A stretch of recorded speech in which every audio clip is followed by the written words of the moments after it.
Bismillahirrahmanirrahim. Assalamualaikum warahmatullahi wabarakatuh. Saya Ustazah Nur Hamizah binti Nordin akan menyampaikan pelajaran Tauhid darjah 4, iaitu tajuknya beriman dengan hari kiamat.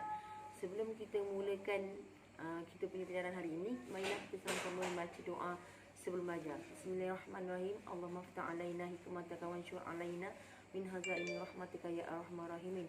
Rabbi syahri sadri wa yassir amri wahlul 'uqdatam min lisani yafqahu qawli. Okey, seterusnya kita pergi kepada pengertian beriman kepada hari kiamat. Okey, apa itu beriman pada hari kiamat? Okey, yang pertama, hari kebangkitan semula makhluk di akhirat selepas kehancuran alam di dunia. Maksudnya, lepas kita mati, kita dibangkitkan semula, semua makhluk dibangkitkan semula selepas hancurnya alam kat dunia ini. Okey, seterusnya, setiap yang mati akan dihidupkan semula dan dihimpunkan di padang mahsyar. Ingat ya, kita akan dihidupkan semula dan dihimpunkan di padang mahsyar. Dan seterusnya, amalan mereka akan dihisap sebelum ditempatkan sama ada di syurga atau di neraka. Kalau baik itu amalan, kita akan ke syurga, dan ada keburukan kita akan ke neraka. Okey, seterusnya kita tengok apa tujuan Allah menjadikan hari kiamat. Supaya yang pertama, setiap hamba-Nya mengabdikan diri kepada Allah, hanya kepada Allah. Okey, yang kedua, manusia segera bertaubat setelah menyedari perlakuan dosa yang dibuat.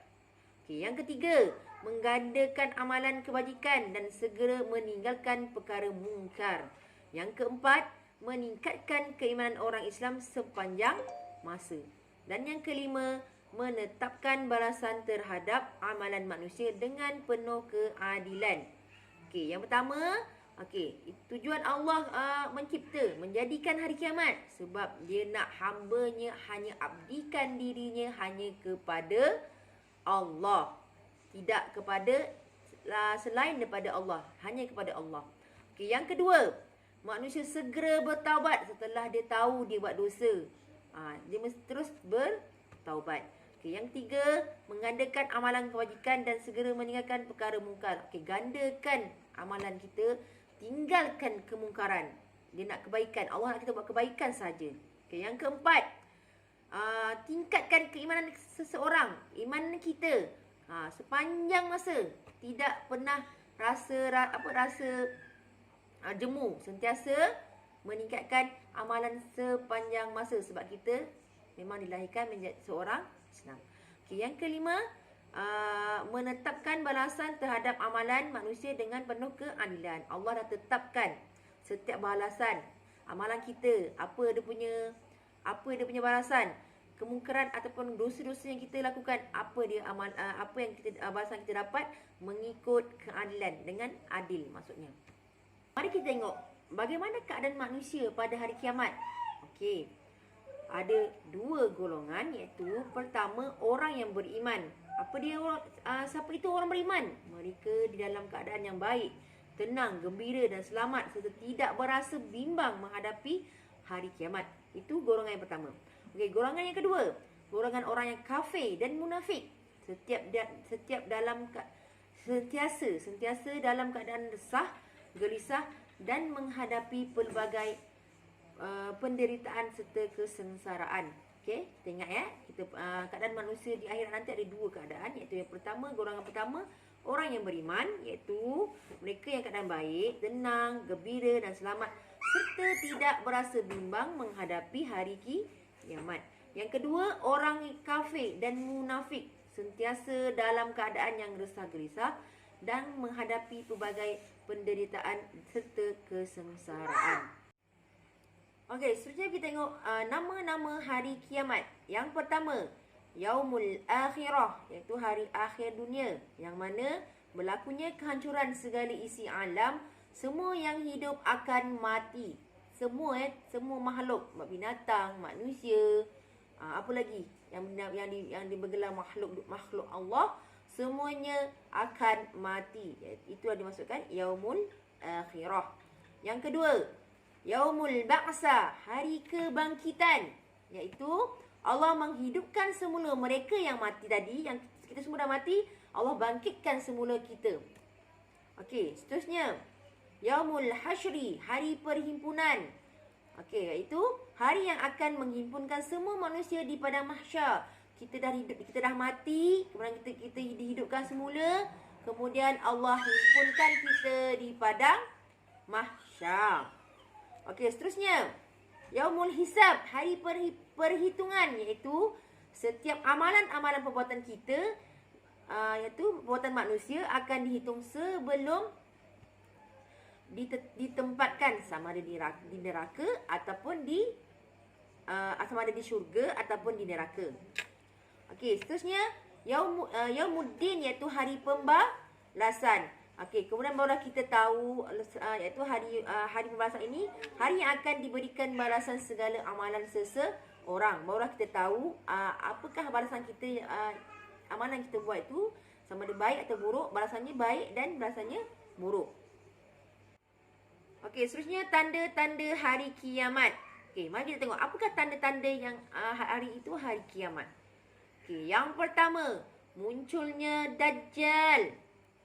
Yang kedua, turunnya Nabi Isa alaihissalam. Yang ketiga, keluarnya Ya'juj dan Ma'juj. Yang keempat, matahari terbit di sebelah barat.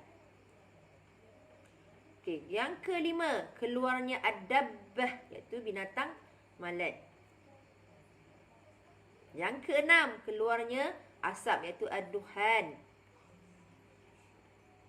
Yang ketujuh, dihilangkan Al-Quran, teksnya serta ingatannya dari dada manusia. Na'udzubillah min zalik, ya Allah. Okey, yang ke-8, bertiup angin lembut yang mematikan orang-orang beriman. Seterusnya, kehancuran Kaabah. Dan seterusnya, berlakunya 3 kali gerhana serentak, iaitu timur, barat dan semenanjung Arab. Keluarnya api yang menghalau manusia menuju ke tempat perhimpunan di Syam. Okey, mari kita ulang sebelum kita tamatkan pelajaran kita hari ini. Mari kita ulang daripada awal, iaitu apa itu pengertian beriman kepada hari kiamat, iaitu hari kebangkitan semula makhluk di akhirat selepas kehancuran alam di dunia. Setiap yang mati akan dihidupkan semula dan dihimpunkan di padang mahsyar. Seterusnya, amalan mereka akan dihisap sebelum ditempatkan sama ada di syurga ataupun di neraka. Okey, seterusnya kita tengok tujuan Allah menjadikan hari kiamat, supaya yang pertama, setiap hamba-Nya mengabdikan diri hanya kepada Allah. Yang kedua, manusia segera bertaubat setelah menyedari perlakuan dosa. Yang ketiga, menggandakan amalan kebajikan dan segera meninggalkan perkara mungkar. Yang keempat, meningkatkan keimanan orang Islam sepanjang masa. Yang kelima, menetapkan balasan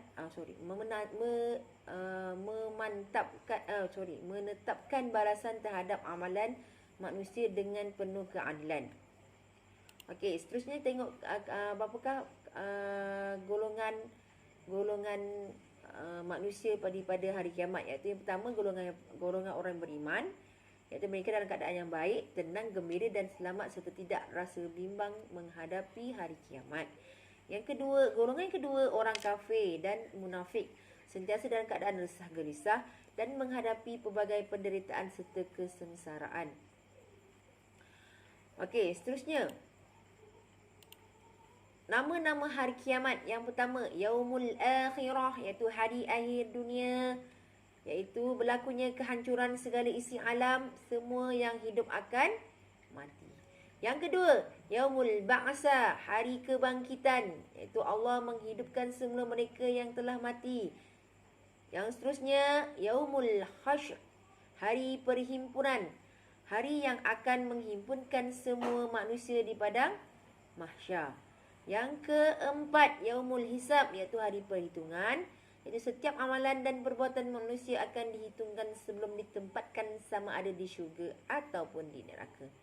Dan yang terakhir, Yaumuddin, iaitu hari pembalasan, hari yang akan diberikan balasan segala amalan seorang. Itu ada 5 nama-nama hari kiamat. Kena ingat ya. Okey, seterusnya tanda-tanda hari kiamat. Macam mana kita nak tahu itu kita menghadapi hari kiamat? Yang pertama, munculnya Dajjal.